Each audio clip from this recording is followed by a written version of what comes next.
मेरा आग्रह है कि सीआरपीसी के तहत हम लोग काम करें। इस गांव में आतंक का माहौल जो है उसको जीने का अधिकार दें। हर बुजुर्गों के भीतर दहशत। और फातमी साहब और आरजेडी के नेताओं से आग्रह करेंगे, सिर्फ वोट मत लीजिए। जब अपनों पर जुल्म होना तो मरने की भी तैयारी करिए। अपनों से बड़ा कोई नहीं होता। ऐसी जिंदगी जी के क्या फायदा जब हमारे घर और परिवार के लोग ही दहशत में हो। ऐसी जिंदगी को खत्म कर देना चाहिए।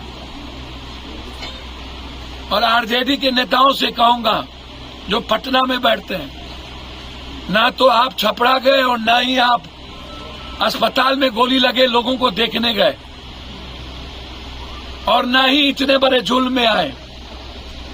आपका हेलीकॉप्टर एक बार इधर भी घूर जाए तो कम से कम आम लोगों के भीतर भय का वातावरण खत्म होगा।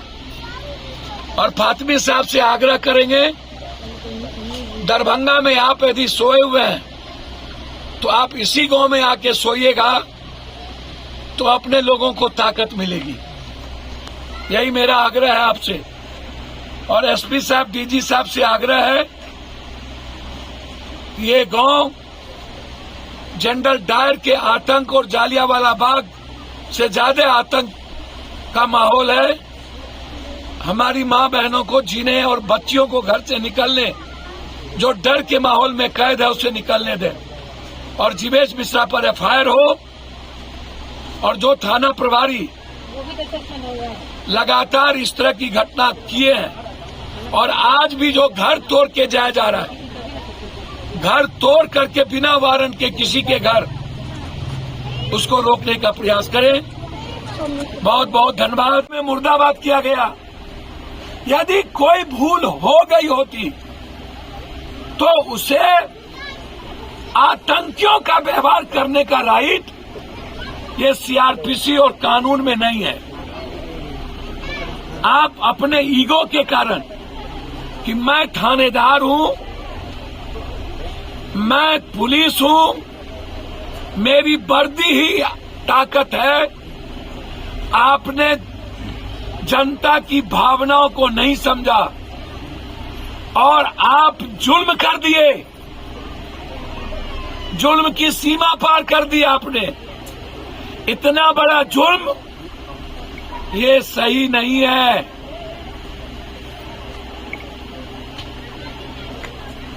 और अभी तक जनप्रतिनिधि चुप हो, और मुख्यमंत्री जी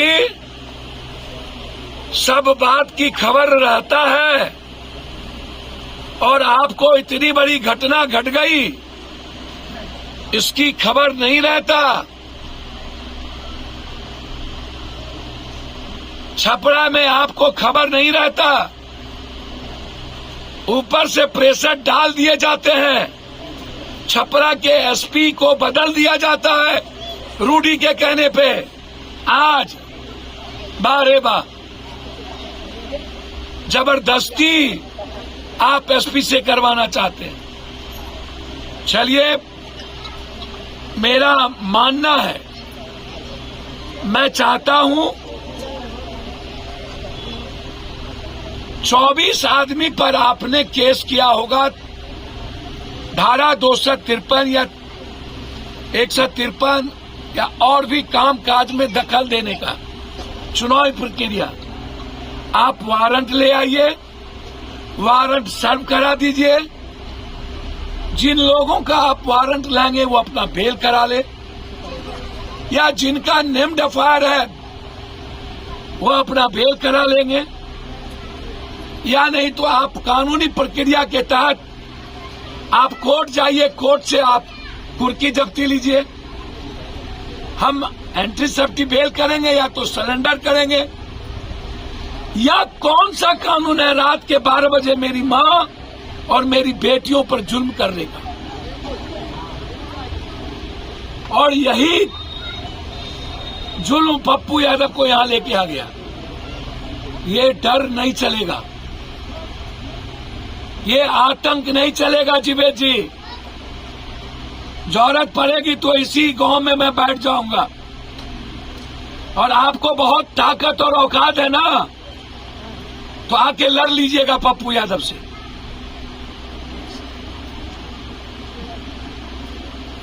दुनिया में हमको भगवान का भी डर नहीं होता,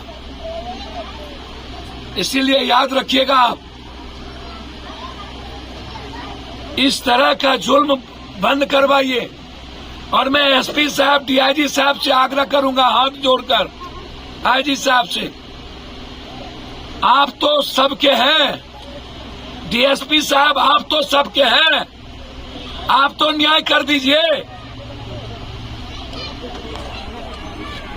आप तो कानूनी प्रक्रिया में आइए।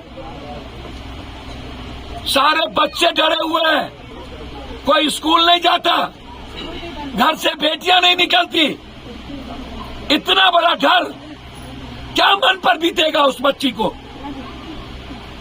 यही है लोकतंत्र।